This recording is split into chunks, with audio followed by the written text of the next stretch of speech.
please welcome with me again Reverend Michael Mather, and let me bio him before you clap. Some of you weren't here with us last night, so I want to tell you a little bit about who Reverend Mather is. He has been the pastor of Broadway United Methodist Church in Indianapolis, Indiana, since 2003. He is the author of Having Nothing, Possessing Everything, Finding Abundant Communities in Unexpected Places. He is also on the faculty of the Asset-Based Community Development Institute at DePaul University. Please welcome with me Reverend Michael Mather.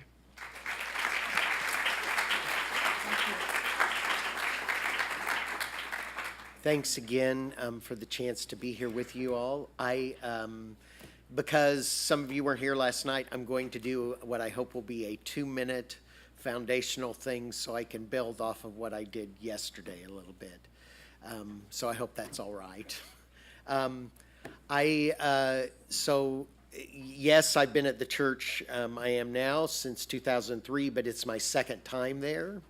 I was also there from 1986 through 1991. I came at that time to be the neighborhood pastor, the pastor in the streets, low-income, low-wealth community, and we ran programs. I ran the programs to help make things better, and I did that, and I did that really well, and patted myself on the back, broke my arm doing that. I just felt so good about it, but it really wasn't all that good.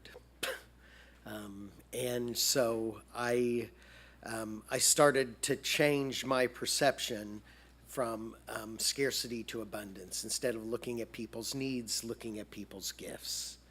And so there's a lot more to that story, and some of that will unfold in this time this morning, but I wanted to give you at least that foundation. But just also to say that came at a lot of painful awareness for me. It was, I figured it out, but it was hard. So I called this talk today, What If the Mightiest Word is Love? That's from a poem by Elizabeth Alexander from Praise Song for the Day. It was a poem she wrote at the second inauguration of Barack Obama. So if the mightiest word is love, then we will structure our lives and our institutions and our practices accordingly, is what I thought. And Elizabeth Alexander begins this poem by saying, each day we go about our business, walking past each other, catching each other's eyes or not, about to speak or speaking. All about us is noise, all about us is noise and bramble, thorn and din, each one of our ancestors on our tongue. Now, in 2007, I went to South Africa, and a friend there told me a joke they had in South Africa in the 80s, and I thought, what was funny in South Africa in the 1980s? And he said, well, there's two possible solutions to our crisis here. One is miraculous and the other is realistic. One solution is that God will send down angels and sort us all out. That's the realistic solution. The miraculous one is that we will sit down and talk with our enemies. And when he said that, I thought, I don't try that nearly so often myself. I settle for the realistic solution. I was going about my business, everyday things happening, and I wasn't paying attention. You know that well-known story in Acts 3. Peter and John are going up the steps of the beautiful gate, and there's a guy who's carried to the beautiful gate every day to ask for money, and he asks Peter and John if they have money, and I imagine you know what they say, which is, silver or gold have we none, but we offer you all that we have. In the name of Jesus Christ, get up and walk. Now, for years at Broadway, I was the person that people would talk with when they needed financial assistance, rent, utility assistance, you name it, I was your guy. I realized that for years I had been realistic and not offering the miraculous, and instead of saying, silver or gold have I none, I offer you all that I have in the name of Jesus Christ, get up and walk. I would say, silver or gold have I some, here you go, see you later. I was not giving the miraculous a chance. I was not living as if the gospel is true. I was living as if what the world acted was true, and so I can be clear, it's not. Buried in the middle of that story in Acts 3, Peter and John, it says, looked at him intently, and they said to him, look at us. The poet Mary Oliver, in her Instructions on Living, perhaps you know this poem, she says, pay attention, be astonished, and tell somebody. Pay attention, be astonished, and tell somebody. I was beginning to pay attention, but it was slow in coming. So I mentioned yesterday that in the midst of this traditional summer program we had done, where we offered classes in music, art, poetry, Bible study, math, history, education for a healthy body, and recreation for the human spirit, built every week around spiritual principles. It was awesome. We stopped doing it because it wasn't doing any good. It wasn't doing bad. We were feeling really good about it, feeling really great, like we're doing this great thing, but it wasn't changing anything. And that was just really frustrating to me.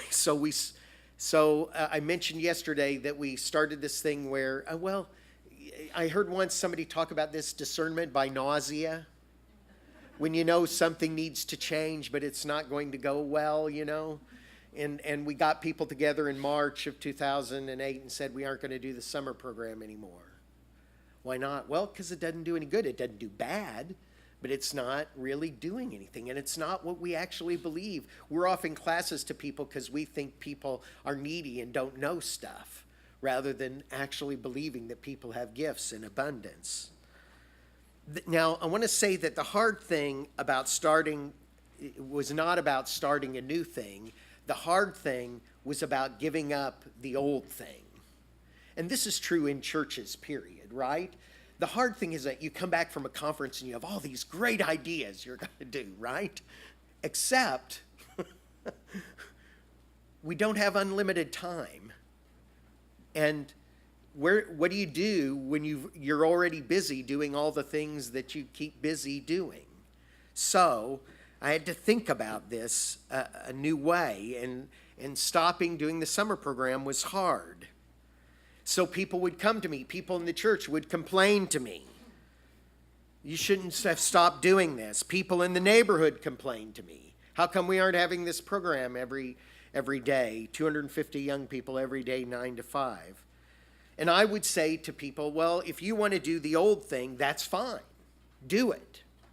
You can use space in this building. You can use any materials you want. You're in the church, you can do it. You're outside the church, you can do it. Do it. But no one wanted it enough to do it themselves. They wanted me to do it, right? That's how you tell whether the Spirit is really moving.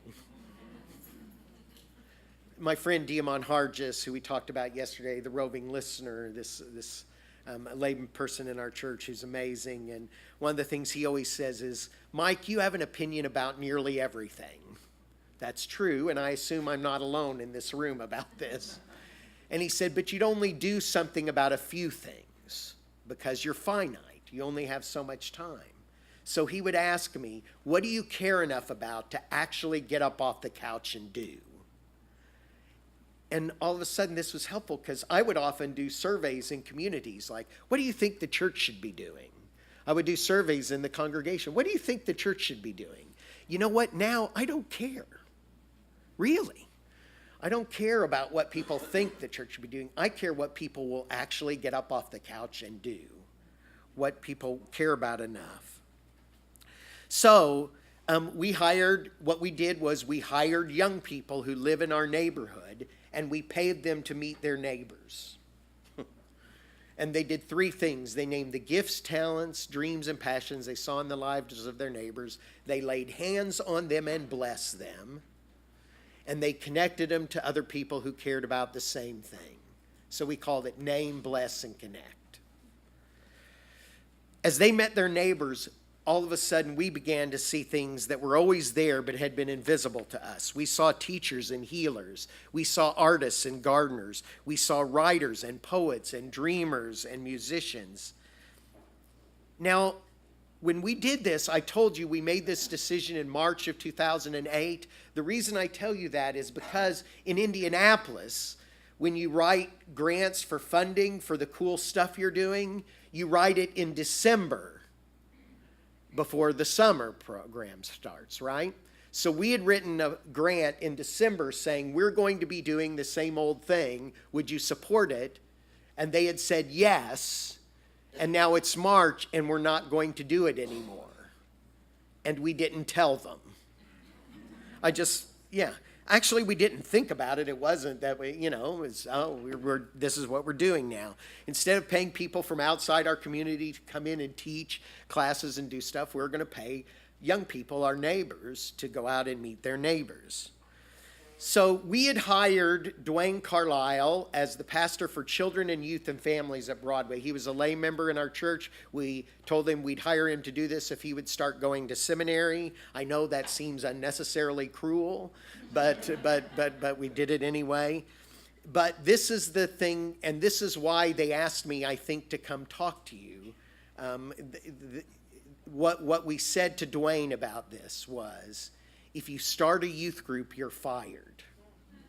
Now, I got to tell you that whenever Dwayne met with all the other youth ministers in town, which would meet once a month, they were all incredibly jealous.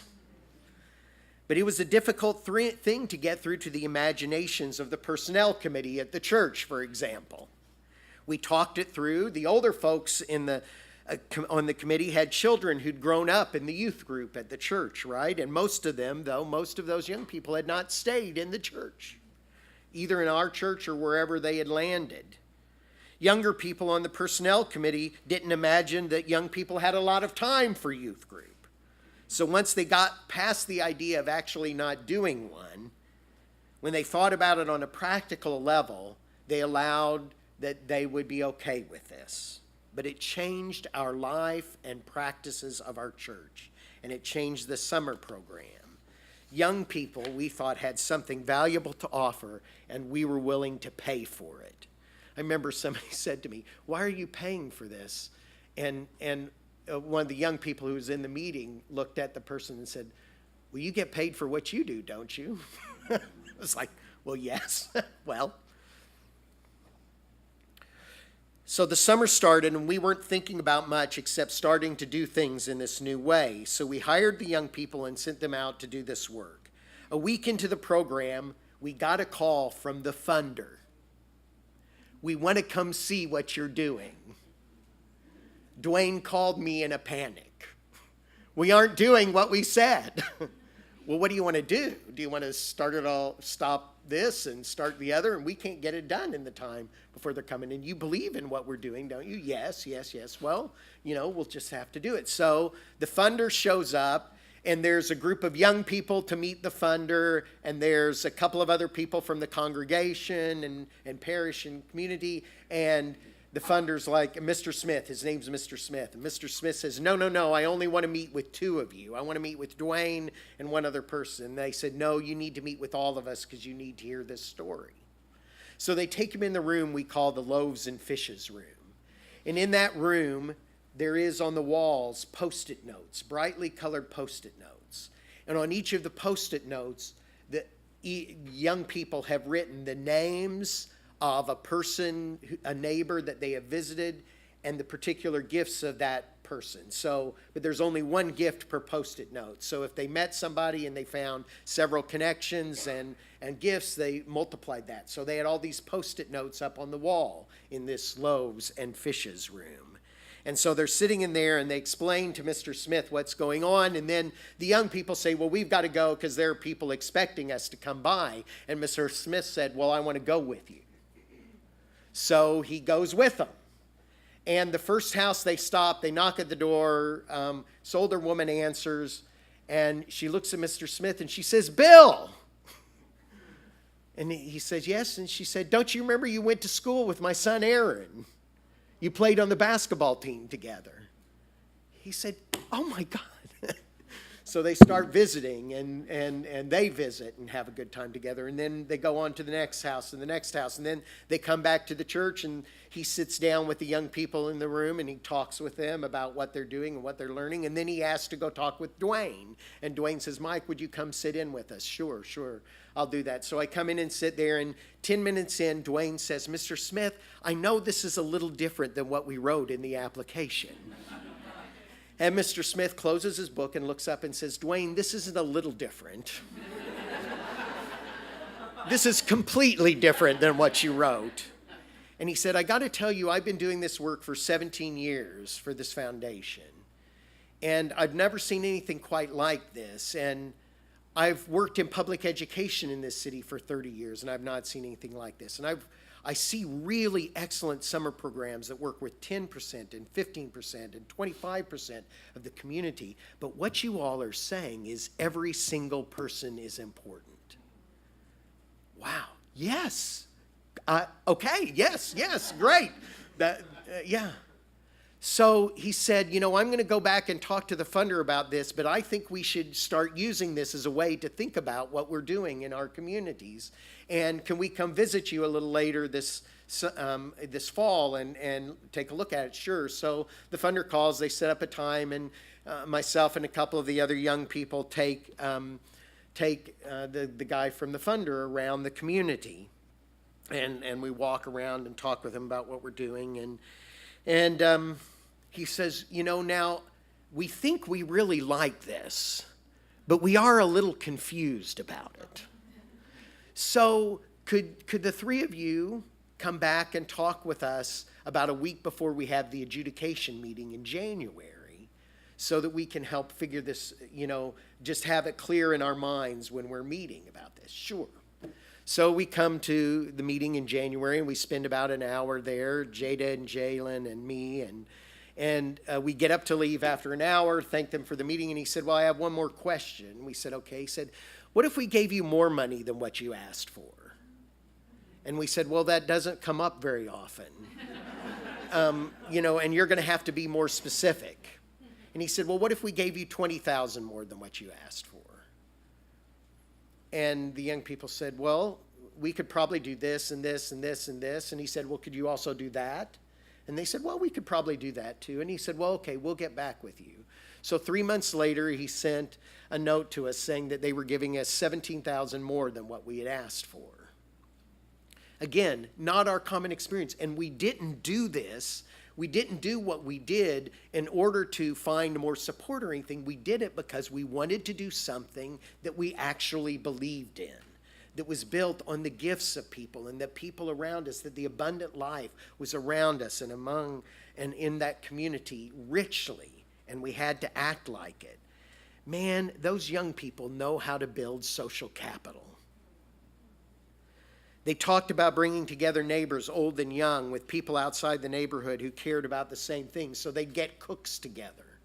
Now, we would have seminary students, by the way, who we'd say, hey, go to these meals that they're getting together with all the cooks. And the seminary students, because they'd been trained well, they would say, okay, what's the agenda? They'd say, no. They all love to cook. That's what they're going to be talking about. Listen to where the Spirit's moving in that room.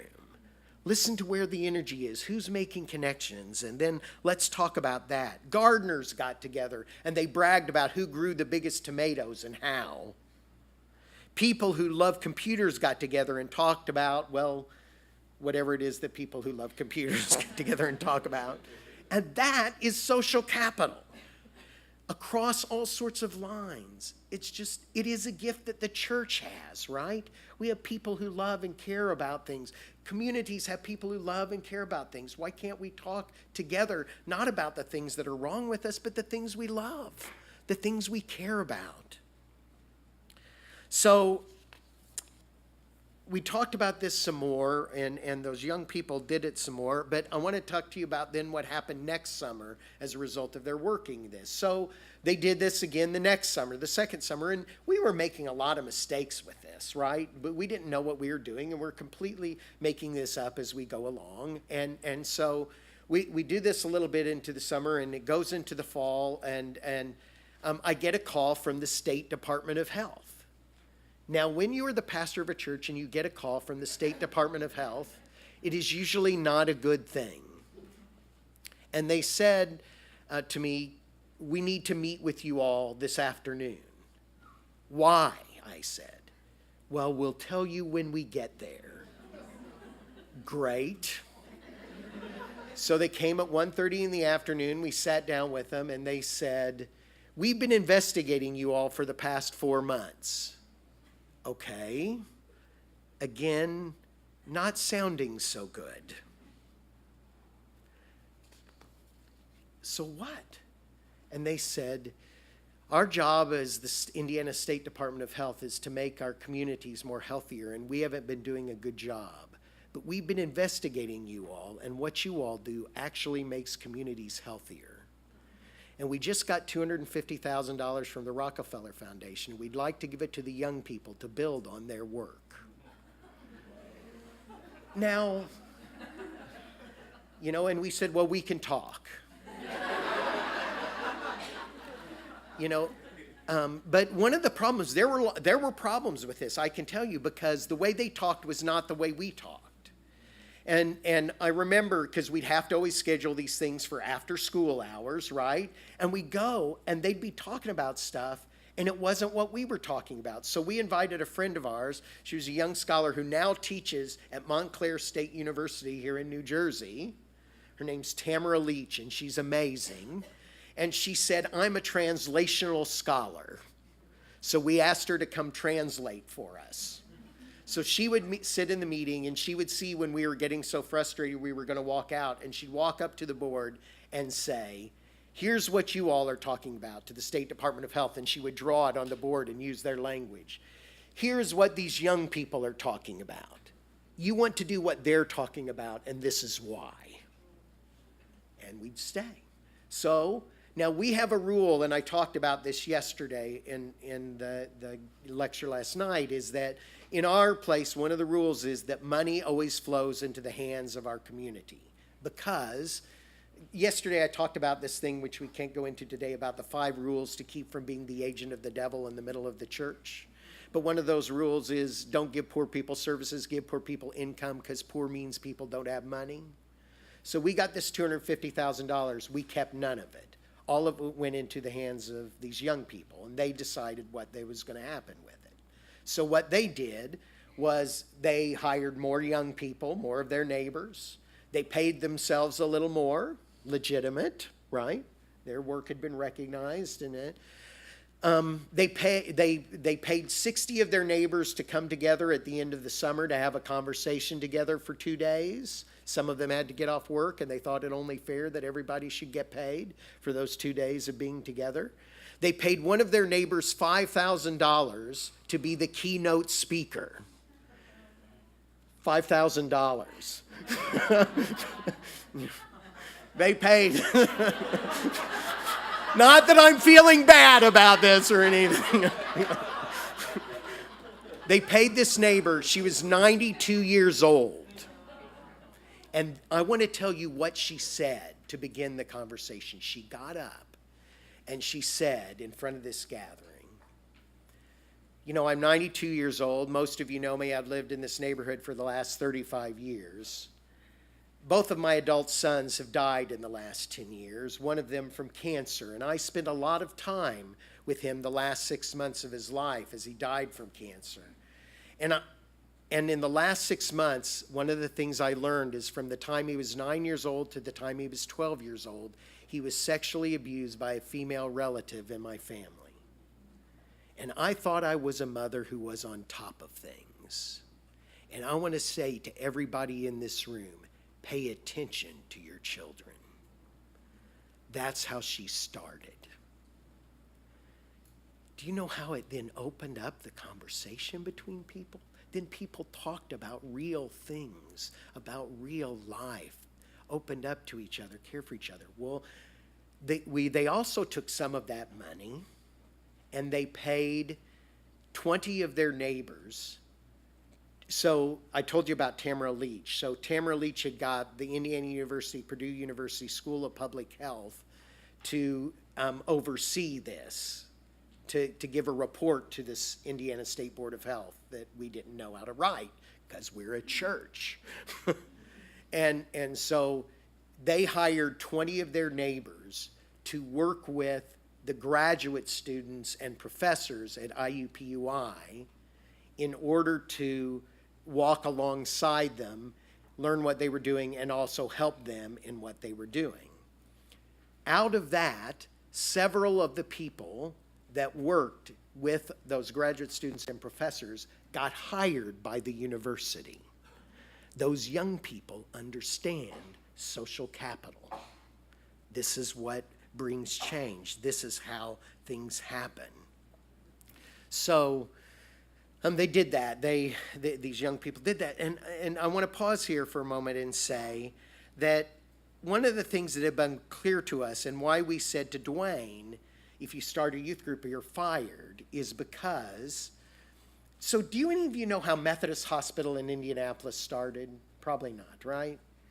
So over 100 years ago, a group of young people, 18 to 25 years old, went to the Methodist conference and said, there is not a hospital that will take people who don't have money in this city. We want to start a hospital. Again, this is over 100 years ago. Give us $1 million and we will start a hospital. That's how Methodist Hospital of Indiana started. Today, at annual conference of the United Methodist Church in Indiana, we ask young people to come on stage and clap and jump up and down and show energy. Young people have incredible gifts to give in this world, and it is a sin to waste it. They have power, imagination. They don't know what can't be done. They have eyes of abundance, not eyes of scarcity that we get schooled in.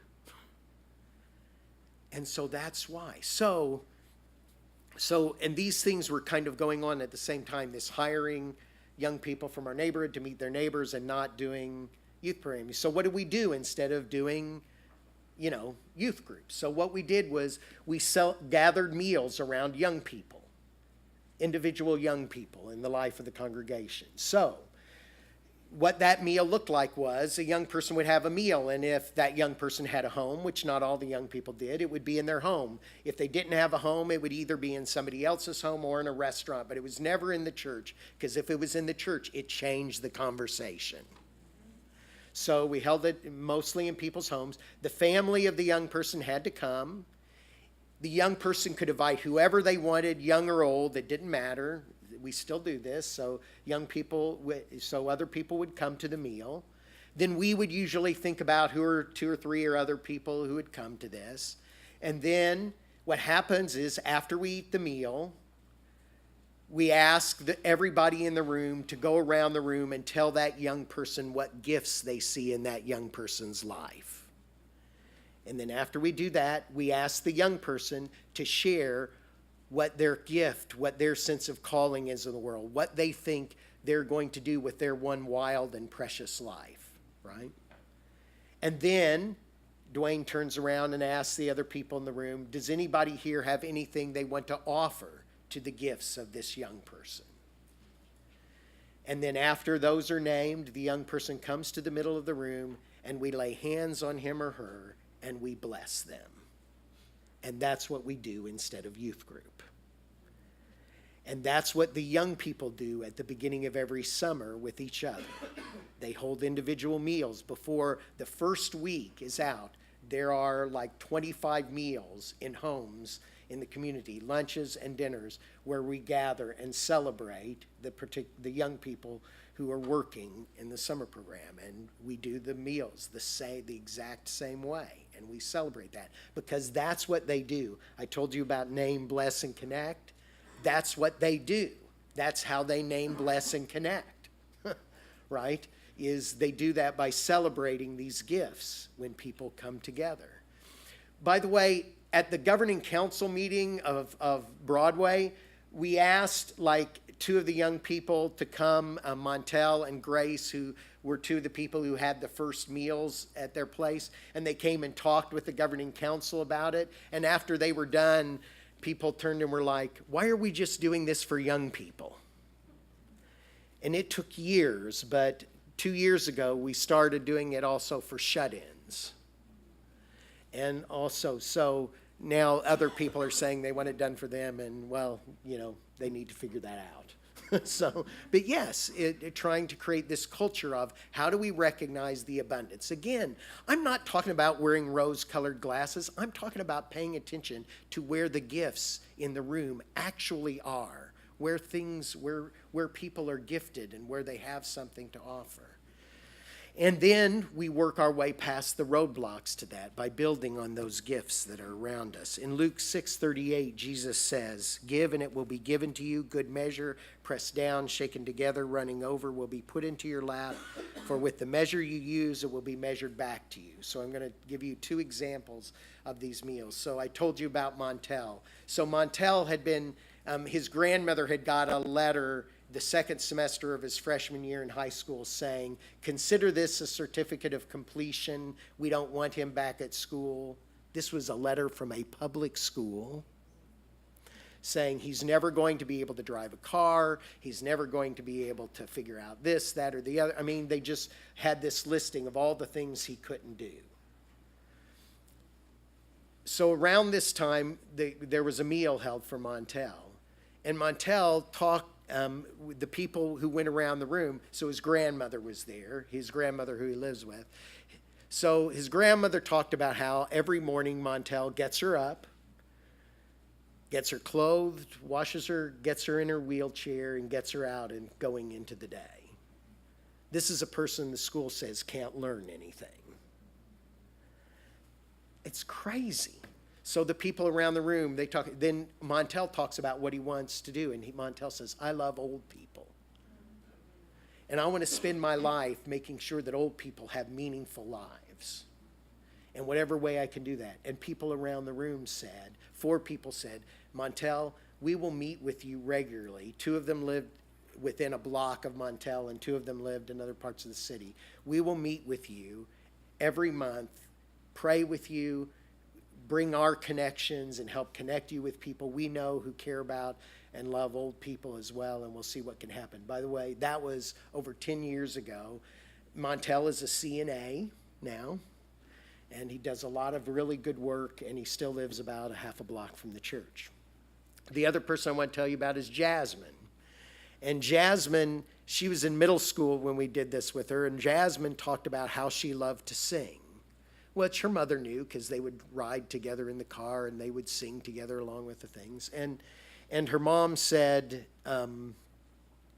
so her mom said, oh, she's a really good singer. And other people affirmed that. Somebody said, yeah, she had this little part in this school musical and she really stole the show and she did great. And so, oh, that was nice. What did Jasmine want to do with her life? She says, well, I really love opera. And everybody was like, what? Her mom was like, you love opera? Her mom's like, I love Earth, Wind, and Fire. You love opera? Where do you even listen to opera? She says, well, I get it on the internet and I listen to it in my room and I really think it's cool. Well, one of the people Dwayne had invited to the meeting was a Presbyterian minister who goes to our church named Felipe Martinez.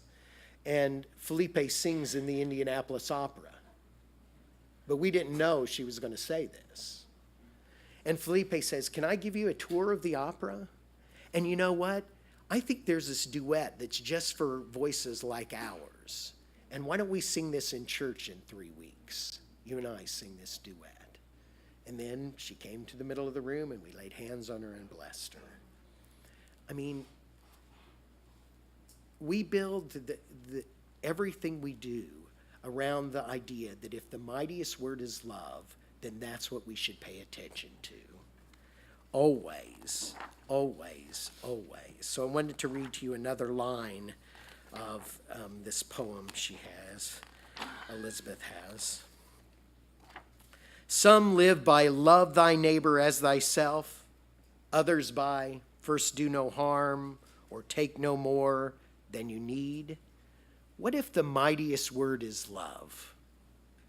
Love beyond marital, filial, national, love that casts pool of light, love with no need to preempt grievance. In today's sharp sparkle, this winter air, anything can be made, any sentence begun, on the brink, on the brim, on the cusp. Praise song for walking forward in that light. So I want to close with one final story, and then we'll have a couple minutes for conversation, I think, if that's okay. So we had a visit from a church in Columbus, Ohio. It was an Episcopal church, and they came and visited us, and it didn't start well. In particular, they're meeting with us, and with us, I mean the pastor, the lay leaders, a few young people who do the roving work in the summer, and they said, we have a problem at our church. And we said, what's the problem? Well, we do a lot of giveaways. And we said, okay, people take too much. You do giveaways. Yes. And people take too much. Yes. Do people take more than you give? No. Well, what do you mean? People take too, so it wasn't starting off well with us. And then they said, yeah, everybody has a gift. Yeah. We believe that. But what about people who are mentally ill or people who are addicted? And we said, well, we make them the chairs of our committees. And you laugh, but it's true. The chair of our finance committee at the time was Todd. Todd struggled with meth addiction. There is nobody we have ever had who is better at explaining the complex finances at our place than Todd. There's nobody who's had more patience to sit with people and listen to people and answer their questions patiently than Todd. If we said to Todd, you've got to be completely in recovery for a year, 2 years or something before you can do this, we would lose. Francis was the chair of our governing council at the time. Francis has had decent jobs in her life, good jobs, and she did at the time. She struggles with bipolar disorder, but she is a really great chair of our governing council. And if we said to her, just because you struggle with mental illness, you can't do this. How many of us don't struggle with mental illness? We all do, I think. Maybe I'm alone in this myself, but so why is it that we look at some people and say, this disqualifies you while this doesn't? Orthodox Christian theology doesn't make distinctions like that. We're all in the same sinking boat, saved by the same wonderful God. Does that mean we're perfect? No, right? So we continue to try to find ways to live as if the gospel is true and to live as if the mightiest word is love.